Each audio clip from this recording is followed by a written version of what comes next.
Vamos a otro tema del día. El cuarto tribunal oral en lo penal de Santiago absolvió al excomandante en jefe del Ejército, general en retiro Juan Miguel Fuentealba, y su esposa Ana María Pinochet, de los delitos de lavado de activos y malversación de caudales públicos.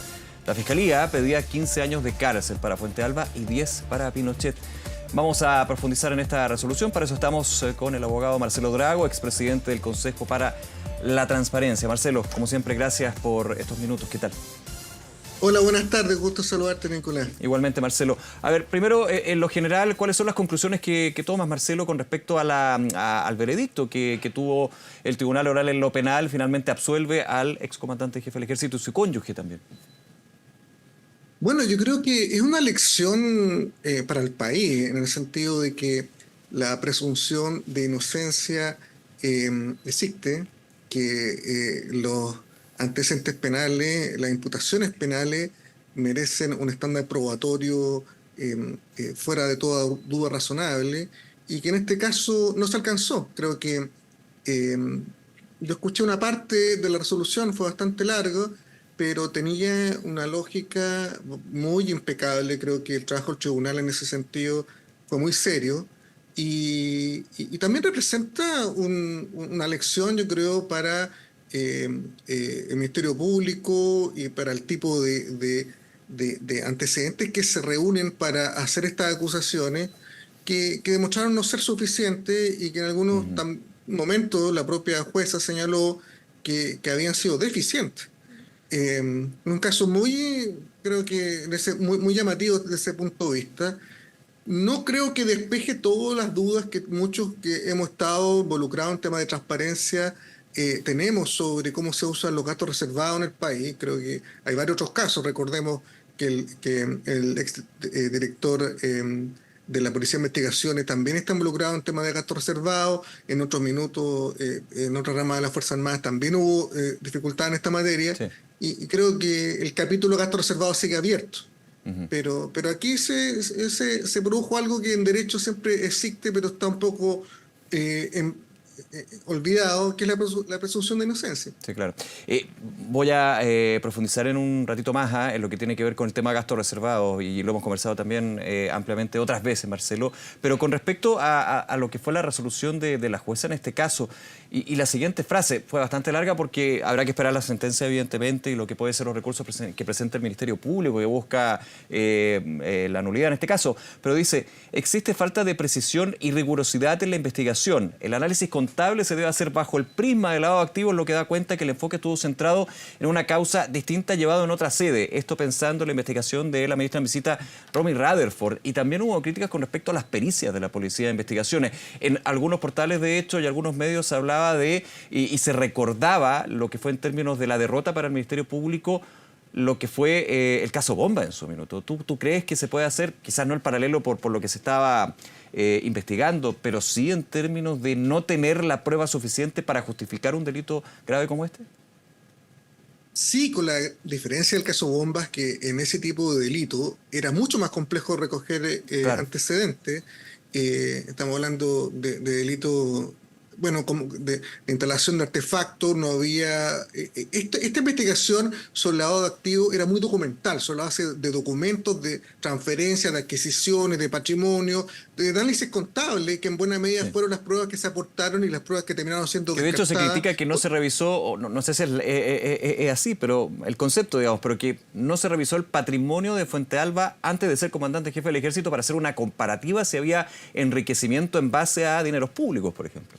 Claro, lo que señalan las juezas es que no se hizo ese análisis pensando en poder probar un delito de lavado de activos, digamos. Lavado de activos no es otra cosa que un ocultamiento de ingresos que son ilícitos y que tratan de blanquearse de alguna forma. Y esos ingresos ilícitos debían corresponder a un delito de fraude al fisco, producto de la desviación de fondos por gastos reservados. Eso no se probó aparentemente, porque claro, en un minuto la jueza señalaba que se hacía todo el análisis patrimonial, pero no se contrastó eso con los pasivos de ese patrimonio, digamos, con las deudas. Con la deuda. Claro, si yo tengo 3 casas, suena que tengo un patrimonio muy alto, pero si tengo 3 créditos hipotecarios detrás de esas casas, no es tanto, se netea exactamente. Se netea. Entonces, ahí hay una evaluación que no se hizo de la forma rigurosa que se requería. Pero ni siquiera eso, no se hizo de una forma, aparentemente en ciertos minutos la jueza, y ojalá pudiéramos tener después acceso a esas pericias probablemente tales, esos documentos de sus informes periciales. La jueza señaló que no solo no eran suficientes, sino que además eran deficientes en cómo se habían realizado. Entonces, aquí va a haber mucho que revisar por parte del Ministerio Público, por parte de la Policía de Investigaciones y de quienes llevaron adelante esta acusación y este juicio, porque creo que efectivamente es un fracaso demasiado flagrante. Otro elemento también, hablaba de falta o eventual falta de imparcialidad en lo que fue las pericias de la Policía de Investigaciones, ya que el perito de la PDI había estado trabajando en lo que fue la investigación de la ministra Romy Rutherford. Entonces, claro, como ya estaba en esta causa, de alguna manera uno entendería estaría predispuesto a... Claro, a ver, yo en lo personal creo que un perito tiene que ser perito independientemente de la causa. Independiente, claro. Si investigó antes o después, perfecto.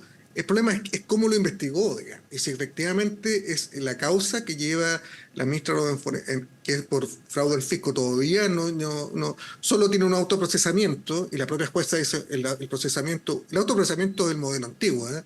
El autoprocesamiento no es una prueba de algo, es una situación procesal eminentemente revocable. Entonces, claro, eso sirvió para procesarlo, pero está muy lejos de servir para condenar a alguien, menos con el estándar que es de un juicio oral. Entonces, sí, yo creo que hay problemas.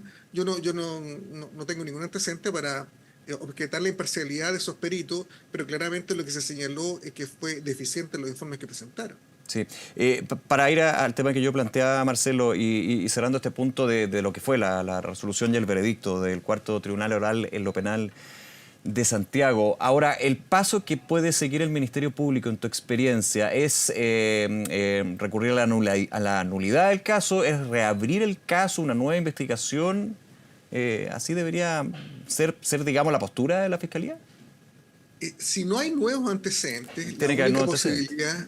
Claro, la única posibilidad es intentar una nulidad de logrado en este juicio, pero para ello tiene que presentar antecedentes que efectivamente den cuenta de que hubo vicios procedimentales, cuestión que hasta el minuto nadie ha planteado. Por lo tanto, creo que tiene bien cuesta arriba una posibilidad de revocar este fallo. Creo que se demostró muy contundente y los antecedentes que ya existen, es muy difícil que tengan nuevos antecedentes porque el general Fuente Almayo no forma parte del ejército, no debiera haber otras actuaciones que las que ya se mostraron en este procedimiento. Por lo tanto, creo que es bastante difícil que exista un revés en el futuro en esta materia. Creo que lo que pasó ya pasó y este es un caso, a mi juicio, cerrado. Por mucho que se intente, se pueden intentar otros recursos, pero creo que los antecedentes ya están en la vista, ya hay una resolución firme, todavía no está firme, pero quedan algunos plazos, pero es muy difícil de revertir si no hay antecedentes realmente nuevos, claro, y muy contundentes. Marcelo, lo que tiene que ver con gastos reservados, porque aquí hay un tema de fondo que evidentemente ha sido y se han evidenciado en otros casos irregularidades justamente por el uso de gastos reservados, que en su minuto se decía esa clásica frase chilena, bueno, pero siempre se ha hecho así. Y recordemos que los gastos reservados, especialmente para lo que son las Fuerzas Armadas y fuerzas de orden y seguridad, apuntan a inteligencia, apuntan a el reservado por el resguardo de procedimientos, de personas y por sobre todo de las facultades que tienen estas fuerzas institucionales. A juicio tuyo, en tu experiencia también, estos baches en términos de la opacidad del gasto reservado han ido cambiando, más bien estamos en la misma situación que puede dejar la duda, por ejemplo, en este tipo de investigaciones. Mira, el 2020 se impulsó una reforma más o menos significativa a cómo se utilizaban estos gastos reservados, la forma de reporte, la forma en que los involucrados, los jefes de cada área que reciben estos gastos debían reportarlo. Creo que fue un avance, creo que por lo menos hay un mapeo de quienes tienen a cargo estos gastos y un control sobre su patrimonio, sobre el patrimonio de sus cónyuges, de sus cercanos. Hay una vara un poco superior de control. Pide más exigencia, hay más exigencia. Tiene más exigencia, pero creo que siguen siendo insuficientes. En la práctica, el último punto, el hecho de que sea totalmente secreto el uso de estos gastos, es el problema principal, digamos, porque a la Contraloría se le entregan de todas formas reportes diciendo que se gastaron, pero claro, son informes de carácter genérico. Claro, no el detalle. si no hay detalles es muy difícil rebatir si efectivamente algo estuvo bien gastado o mal gastado. Entonces, la verdad que sigue siendo un sistema débil que tiene flanco. Es un sistema que tiene que existir porque efectivamente cuando hay de inteligencia, contrainteligencia, etcétera, Seguridad no es nacional. posible Claro. tener transparencia en eso, pero la transparencia, pero la opacidad, el secreto tiene que siempre llevarse a la mínima expresión, si no se producen situaciones como la que hemos visto. Bueno, este caso ya está descartado, pero han habido situaciones en la Armada, han habido situaciones en Carabineros, han habido otras situaciones, digamos. Entonces, creo que hay que estar mirando siempre esto de los gastos observados. Son muchos recursos, son más de 8.000 millones de pesos. La Presidencia de la República tiene gasto observado, el Ministerio de Relaciones Exteriores, las Fuerzas Armadas, las Fuerzas de Orden y Seguridad, incluso, bueno, y la Agencia Nacional de Inteligencia, etcétera. Por lo tanto, tiene que haber una mirada permanente Claro. porque donde hay opacidad hay corrupción. La posibilidad de que exista corrupción es muchísimo más alta en los puntos ciegos de la transparencia, y este es uno muy importante. Y ahí te hago una pregunta. ¿Aquí esa opacidad va por el lado de la discrecionalidad de los recursos? Es decir, yo defino en qué ocupo uno u otro recurso, o más bien en el justificar. Porque claro, la justificación de recursos puede de alguna manera limitar esa discrecionalidad. Claro, porque si yo no rindo cuenta a nadie, nadie puede señalar o reprocharme haber gastado de una forma u otra. Eso significa que no hay ningún control, por lo tanto, y si no tengo que reportarlo, no va a haber ninguna consecuencia a mis actos, digamos. Así Y que los mecanismos de control si se han radicado durante años en las mismas instituciones que manejan estos gastos reservados. O sea, terminan siendo, voy a poner una figura, digamos, juez y parte con lo que es el visado de Contraloría, pero un visado bastante general, dado la condición de los gastos, digamos. Y son organismos fundamentalmente jerárquicos, donde la posibilidad de que un subordinado le reproche algo a un superior sencillamente no existe. Yo soy de los que creo que hay que entregarle a la Contraloría facultades mucho más detalladas sobre cómo controlar el uso de estos recursos, y los reportes tienen que ser más detallados, con los resguardos en materia de seguridad nacional que se deben, digamos. No cabe ninguna duda que estos recursos a veces tienen que existir y tienen que utilizarse de forma que no se den a conocer. Pero que exista un tercero imparcial que pueda señalar, pueda reprochar el desvío de estos fondos, tiene que existir, y creo que ese órgano se llama Contraloría General de la República, con obligaciones adicionales en materia de secreto, con sanción adicional en materia de levantamiento secreto, donde efectivamente exista un castigo draconiano si algo se filtra, pero que puedan tomar carta en el asunto y puedan revisar si estos recursos están bien gastados.